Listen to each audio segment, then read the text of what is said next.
So I am back at Promax. I've come to Barnsley to pick up my machine from yet another round of repairs. I've had this machine now 8.5 years and I can't help but think it's getting a bit old, a bit long in the tooth, and I might need a new one. Even when I come to pick it up, bloody thing breaks down. I bought this spider back in 2017, around April time, from Promax in Barnsley, and at the time I'd already been using cherry pickers for years, but this was my first spider. Since owning a spider cherry picker, I can't imagine doing roof and chimney work without one. About 90% of my jobs involve roofs or chimneys, and the 1890 Pro has been central to them all. But it hasn't all been work. I've used the spider for some unusual jobs and a bit of fun too. As a Cub Scout leader, I once used it for an egg drop game, which the kids absolutely loved. Every year I go a little bit crazy putting up Christmas lights on my house. And another time I put up Christmas lights on a local toy library in Bulwell. I did that job for free because it's a charitable organisation and I can. I'm a proper sucker for Christmas lights as well, and it makes me smile every time I drive past them. Every December I drive past it and there's a few less lights twinkling now, but it still looks cool. I've been using cherry pickers for a few years before I bought the spider. I had a CTE machine mounted to the back of a Nissan Cabstar. It did the job, but switching to the spider completely changed things. Suddenly I could take on a much wider range of work and I was more likely to succeed, especially in tight or awkward spaces. The spider also opened up new doors because I started working for schools and other organisations,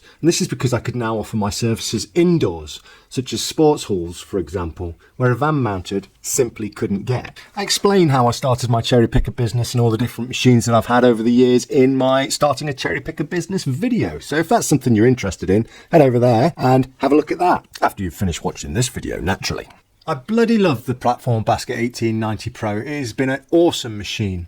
However, over the past couple of years, it's starting to go wrong, and I can't help but feel it's been one problem after another. Silly little problems like intermittent starting problems, a solenoid fault so that when you try and rev the machine up, it won't, various snap brackets, broken baskets, I've had to replace the basket recently, burst hoses, worn cogs, dinted panels, various rust spots. The list goes on and on and on and on and on. But my biggest bugbear currently, the one problem that keeps reoccurring and is a complete pain in the backside and is a messy fix, is the track keeps coming off, and this is due to like a worn cog that needs replacing, but it falls off practically every other day and it is so messy and so fiddly to fix, and it is really frustrating. A few weeks back I was having to do a job on a Sunday because I was in a location where I shouldn't really be, so I wanted to get it done quick so that I could be in and out without causing trouble. Anyway, at that point the track decides to fall off just as I'm putting the machine back onto the trailer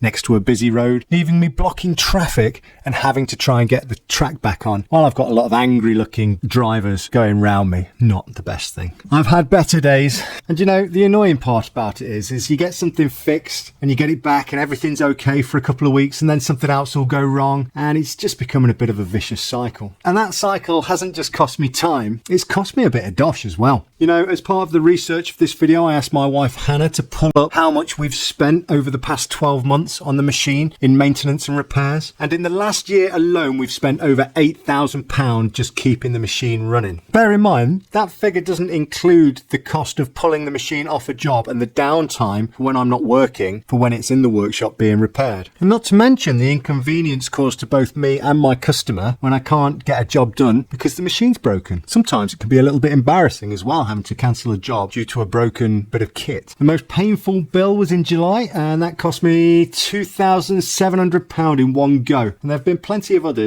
from a few £100 here and there to over £1,000 for welding or hydraulics or cage repairs. The point that I'm getting at here is that there comes a time when you think all this money that I'm throwing at getting this machine repaired could be used as a deposit or the down payment on the next new machine. The machine that won't keep breaking down. The machine that will keep going for another 10 years, hopefully. And you know what? The condition of the machine's showing its age. There's rust everywhere. Thankfully, the steel is thick, so it's not dangerous, but it looks rough. It looks shabby. The tracks are worn down as well, even though I only replaced them a few years ago. And that's partly my fault. Driving down the track to the old chicken shed has bent some of the brackets, and that's made things even worse over time. The Spider's still reliable enough to get the job done, but there's always that bit of doubt in my mind now. When I first bought the machine, I trusted it completely. But these days, there's always something that worries you. You think, will it start today or will something else break?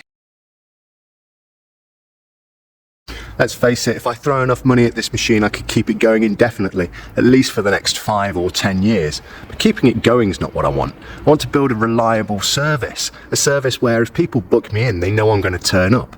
They don't want me cancelling jobs because I'm dragging the machine off to the workshop. Furthermore, every time I drag the machine off to the workshop, it costs me in repairs, it costs me in downtime, it costs me a bloody fortune. This is not what we want. At the end of the day, I'm trying to run a business. Now, this is not the first time I've had to replace a Cherrypicker. Like I've mentioned in this video previously, I had an old 20-meter CTE mounted to a Cabstar. Before that, I had a beaten up old Transit with a Cherrypicker on the back. The problem I've always faced in the past is it's always been a rush job to replace the machine. The machine I was using would break down beyond repair and I'd be scrambling to get a new one to get the jobs I've got booked in done. And when you're buying under that kind of pressure, you don't always make the best decisions. The 1890 Pro was the first Spider I properly looked at, and I didn't really look at anything else. And I bought it because I needed a machine fast. But let's be honest, I got lucky with that, and the 1890 Pro worked out really well for me. And buying from Promax of Barnsley was a fantastic thing as well. They have been excellent. Not every rush decision turns out to be as good. I actually bought another Nissan Cabstar to replace the old one, and it was a massive mistake, and I ended up selling it after only 6 months and lost quite a bit of money in that deal. But as you get older, you get wiser, and this time round things are different. The Spider may be old, it may be tired, it may be costing me a bit of dosh, but it's still running and it still gets the job done. And that buys me time. Buys me enough time to do my research and to test different machines and to make the right decision. And of course now I've got years of experience with Spiders under my belt, and I know exactly what it is I want from a machine. So the 1890 Pro is still going, but it's costing me too much time and money to keep patching it up. This time I've got the chance to take it slow, do my research properly and make the right choice. And the first step in that search is Vertical Dayz, the biggest access equipment show in the UK. If there's a replacement for the 1890 Pro, that's where I'm going to find it.